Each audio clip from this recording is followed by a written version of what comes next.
বিষয়ে জয়ীন হাদিস দেখাইতে পারলেও করবে।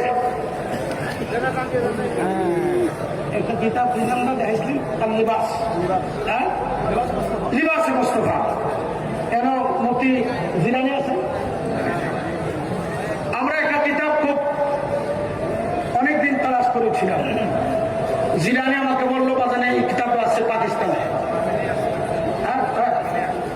আমরা তথ্য পরিষদের গাজী মহিউদ্দিন সে নিয়ে আছে পাকিস্তান লেবাসে মোস্তফা।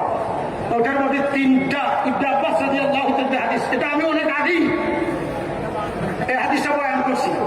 ওই কিতাবের মধ্যে স্পষ্ট করে আছে নবীজির 3টা টুপি ইবনে আব্বাস রাদিয়াল্লাহু তাআলা হাদিস রাওয়ায়াত। একটা হচ্ছে, আপনারা মাওলানা নজরুল ইসলাম সাহেবের ভিডিওটি দেখেছেন। যখন একটা মানুষকে স্টেজে প্রশ্ন করা হয় তখন যদি সে প্রশ্নের জবাব দিতে না পারে তখন কিন্তু তার চোখ মুখ অন্যরকম হয়ে যায়।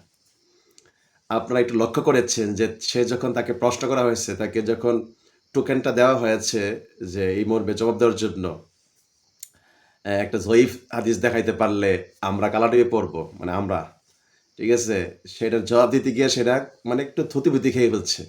তার নাকে মুখে সে কিছু দেখতে পাচ্ছে না, ঠিক আছে, চোখে মুখে কিছু দেখতে পাচ্ছে না। তো এমত অবস্থায় সে কি করলো, ওই যে এদিক সেদিক তাকাতে শুরু করলো, খুঁজতে লাগলো, কি জবাব দিতে পারতেছে না। তখন বলতেছে কোথায়, যে পাকিস্তানও আছে, পাকিস্তানও কিতাব আছে। আরে বাবা, হ্যাঁ, যখন একটা মানুষ কাউকে প্রশ্ন করে জবাব দিতে না পারলে তখন বলে কবরের তলে কিতাব আছে, ওই আসমানও কিতাব আছে, গাছের উপরে আছে কিতাব, তখন এরকম আবুল তাবুল বলে, ঠিক আছে।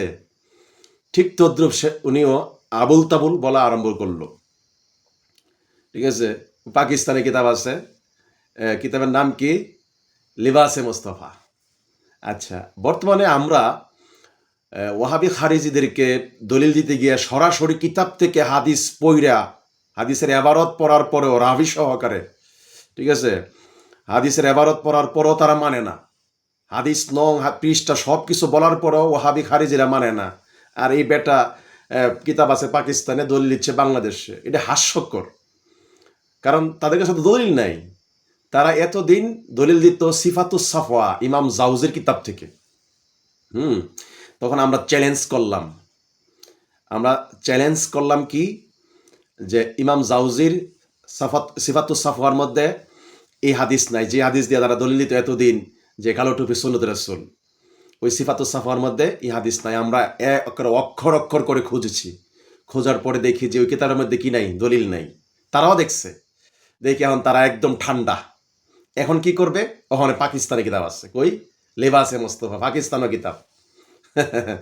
যাই হোক, তো এটা হলো চুরের মার বড় গলা। যখন দলিল পায় না সে অনেক তালবাহানা খুঁজে তখন বাঁচার জন্য, ঠিক আছে।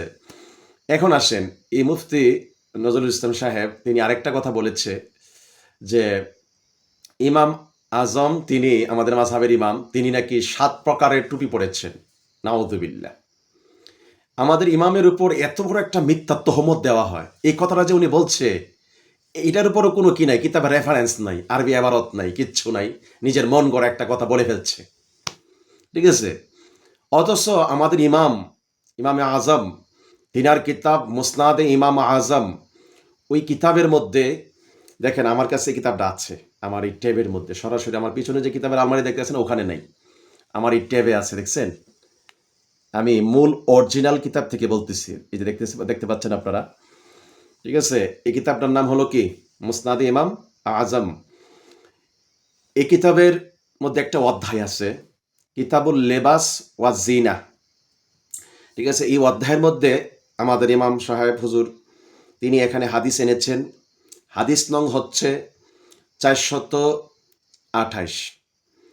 তো এখানে তিনি একটা হাদিস না, অনেকগুলো হাদিস আছে এখানে। এটার হাসিয়ার মধ্যেও প্রায় আরও 2-3টা হাদিস আছে। এই হাদিসটার ব্যাখ্যা করতে গিয়ে ওখানে উনি আরও অনেক হাদিস আর হাসিয়াতেও এনেছেন।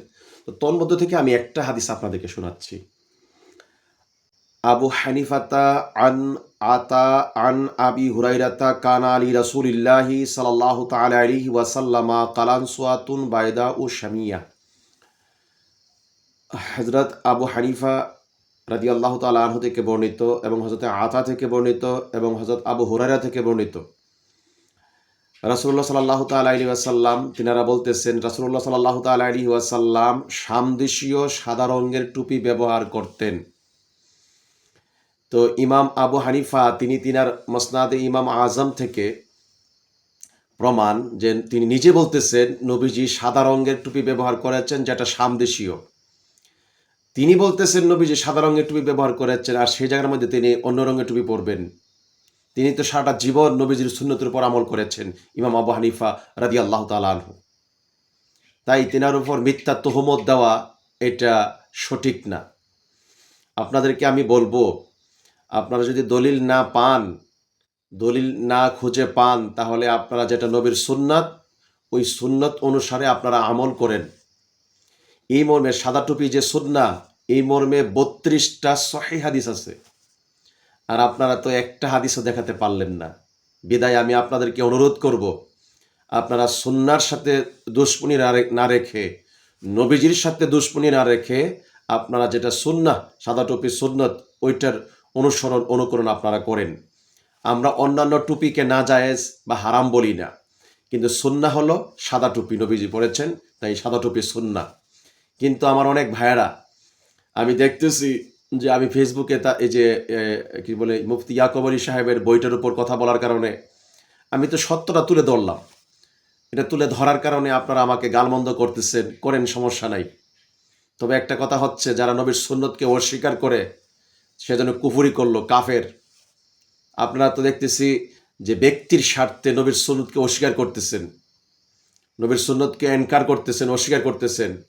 তো নবীর সুন্নতকে অস্বীকার করলে কি নবীর উম্মত থাকে? আপনারা নবীর উম্মত দাবি করতে পারবেন না। বিদায় আসুন, সাদা টুপি হলো নবীজির সুন্নাহ, এই সুন্নাহ মোতাবেক আমরা আমল করি।